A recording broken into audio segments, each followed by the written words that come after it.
Welcome to Aaron Mahnke's Cabinet of Curiosities, a production of iHeartRadio and Grim and Mild. Our world is full of the unexplainable. And if history is an open book, all of these amazing tales are right there on display, just waiting for us to explore. Welcome to the Cabinet of Curiosities.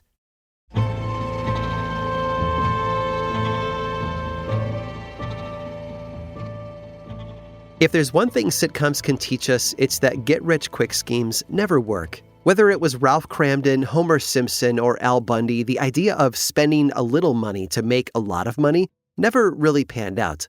Luckily, those characters just had to wait for next week's episode, and all would be forgotten and forgiven. There were no real stakes or consequences, not like in real life, where people like Bernie Madoff and Charles Ponzi, for whom the Ponzi scheme was named, found themselves in jail or worse.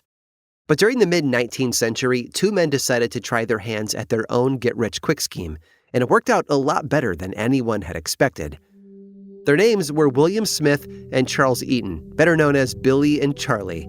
We don't know much about their early lives, but we do know what they did for a living, and I'm using big air quotes there. They were mudlarks, meaning that they would scour the mudflats along the Thames for discarded objects that might be worth something. And then they sold those objects to a man named William Edwards. He was a dealer of sorts who would sell what Billy and Charlie had brought to him to another dealer, one George Eastwood. Eastwood happened to specialize in antiques.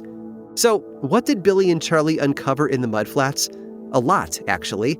Pilgrims' badges were common, as were coins and small statues. They made a good living for themselves, selling found antiques for about a year, raking in roughly 200 pounds. Edwards was thrilled with their discoveries, although there were some questions about how the two men were finding all of those relics. According to them, it was their own good fortune, brought on by the construction of the Shadwell Dock in London. The constant churning and digging of the land meant previously lost artifacts were finally coming to the surface. Eastwood, in particular, was so taken with the boys' work that he eventually started buying from them directly, selling the objects off to wealthy collectors as well as the British Museum. But not everyone was as taken with Billy and Charlie as Edwards and Eastwood. In fact, their near-endless stream of artifacts piqued the curiosity of several parties, including those who had purchased from them in the past. There was a suspicion that Williams and Eaton were not being entirely truthful about where they'd found these badges and coins. In fact, some people believe the two men hadn't found the items at all. They were suspected of being forgers. Eastwood, of course, refuted the claims, arguing that everything he sold was the real deal, and others also stepped forward claiming that the items discovered by Billy and Charlie were authentic. Archaeologist Charles Roach Smith, for example, claimed that many pieces dated back to the 16th century simply because there were no originals or molds to prove that they'd been copied. Eventually, the allegations became too severe to ignore. It was George Eastwood who levied a libel suit against the British magazine Athenaeum after it published an article claiming the artifacts were fake, although to be fair, the article did not mention Eastwood outright. A trial was held in August of 1858, where William Smith took the stand. He stood by his defense that everything he and Charlie had sold up to that point, about 2,000 items, had been found at the Shadwell Dock site. Roach also testified as to their provenance. Over the course of the trial, a number of experts and collectors came forward with similar testimonies that the objects they purchased or examined were authentic to the 15th or 16th century. By the end of the trial, the lawyer for the defense had argued that there was no proof George Eastwood had been libeled, and so the jury was forced to find the magazine not guilty. But the trial did have one beneficial effect. It was the perfect PR for Eastwood's new shop, which he opened the following year in 1859. Sadly, his success did not last long, because 2 years later, someone found out the truth about Charlie and Billy. The guy's name was Charles Reed, and Reed had come from an organization known as the Society of Antiquaries. He started asking around the Shadwell Dock construction site for more information about the objects the men had found. And as it turned out, nobody had ever seen anything in the mudflats while digging. It was as though the items had appeared out of thin air. And this brought Reed to an individual known as a tosher, someone who scavenged the sewers for treasure. And as luck would have it, this tosher had worked with Smith and Eaton before and knew how they'd really come into all those antiques.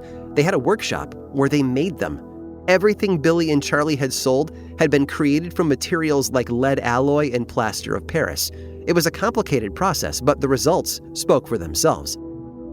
After their big reveal, the two men kept making forgeries, which carried on until they were arrested in 1867.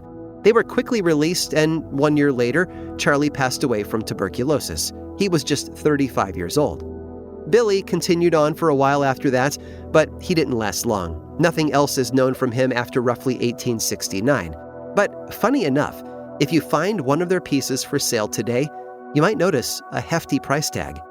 That's because they've increased in value over the years. Are they antiques? Well, technically now, yes. But each one is also a brilliant forgery that some might call a work of art.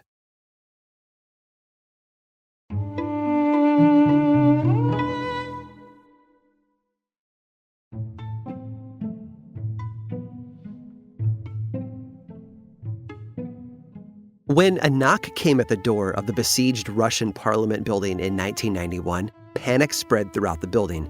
Was this a hardline communist delivering a message for Russian President Boris Yeltsin? Was it the military coming to end the coup it had just started a few days earlier? The answer was even more surprising. Standing on the other side of the door was a man in uniform. Not military, but manager. He knocked on the door again and called out the last two words the lawmakers inside had ever expected to hear. Pizza delivery. What does cheesy, crispy, tomatoey pizza have to do with the last days of the Soviet Union?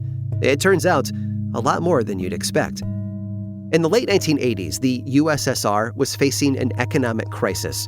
Moscow had dire food shortages. The ruble was practically worthless, and Soviet families struggled to feed their children. So Mikhail Gorbachev, the leader of the USSR, decided they needed to try something different. This new policy would be called perestroika, meaning reconstruction. Perestroika included a lot of changes, but one of the most dramatic would be to allow some capitalist policies to take root in the USSR. For example, the state could now create partnerships with foreign businesses. Seeing a hot new market, American chain restaurants were the first in line. In Moscow at the time, family dining was a radical concept. Most sit-down restaurants were expensive, so eating out was a rich person's pastime. One American business wanted to change that. So, under the policy of perestroika, the Soviet Union's first Pizza Hut opened in September of 1990, right near Red Square, and it was an immediate hit. The first day Pizza Hut opened, a line wrapped around the building. The staff had to lock the doors in between seatings, as otherwise the customers would just flood the dining room. Even after the initial buzz calmed down, the Moscow Pizza Hut would continue to serve 50,000 customers a week. Even as Soviet citizens were chowing down on pepperoni and cheese, there was trouble brewing in the halls of government. The Berlin Wall had just fallen 2 years before, in 1989. Inflation was running rampant. Estonia, Latvia, and Lithuania had already voted for their independence. And under Gorbachev's new policies, capitalism was becoming part of the Soviet system. To Communist Party hardliners, the USSR was falling apart. They believed they needed to act, and act fast. And they got their chance on August 19th of 1991. That day, Mikhail Gorbachev headed to his summer home in Ukraine. The KGB swooped in and held him hostage, telling the world that he was ill. With him out of the way, plotters from the KGB, the military, and the communist old guard sprung into action. Tanks rolled down the streets of Moscow, passing right by the Pizza Hut's shattered doors. Boris Yeltsin, the president of Russia and Gorbachev's ally, had been in Kazakhstan when the coup broke out, but immediately flew back to Moscow. He gathered together a group of lawmakers who supported Gorbachev's reforms and barricaded himself in the Russian parliament building. Over the next few days, hardliners rallied outside of Parliament while citizens protested in the streets. Inside, Yeltsin and the lawmakers issued statements to the press and the people of the Soviet Union, condemning the coup and calling for Gorbachev's release. Western businesses in Moscow wanted to help, and did so the only way they knew how. After spending a day shuttered, Pizza Hut fired up its ovens and prepared dozens of pizzas. The manager, in a Pizza Hut uniform, marched a team carrying 260 pizzas, 20 cases of Pepsi, and gallons of fresh coffee, past the tanks and barriers, and right up to the door of Parliament. If Yeltsin and his allies were going to end this coup, they needed cheesy sustenance, and plenty of it.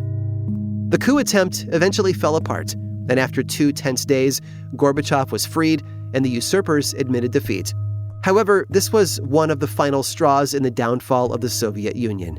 Over the next few months, country after country would secede from the USSR until it was formally dissolved in December of 1991. Although Pizza Hut had a short tenure in Moscow, it had a large impact. Perhaps this is why in 1997, Gorbachev agreed to appear in an ad for the restaurant chain. In the commercial, as several Russians argue over whether Gorbachev helped or hurt the country, they all agree that he did one thing right, bringing them Pizza Hut. Most curious of all, though, this ad was never broadcast in Russia. I hope you've enjoyed today's guided tour of the Cabinet of Curiosities. Subscribe for free on Apple Podcasts or learn more about the show by visiting curiositiespodcast.com.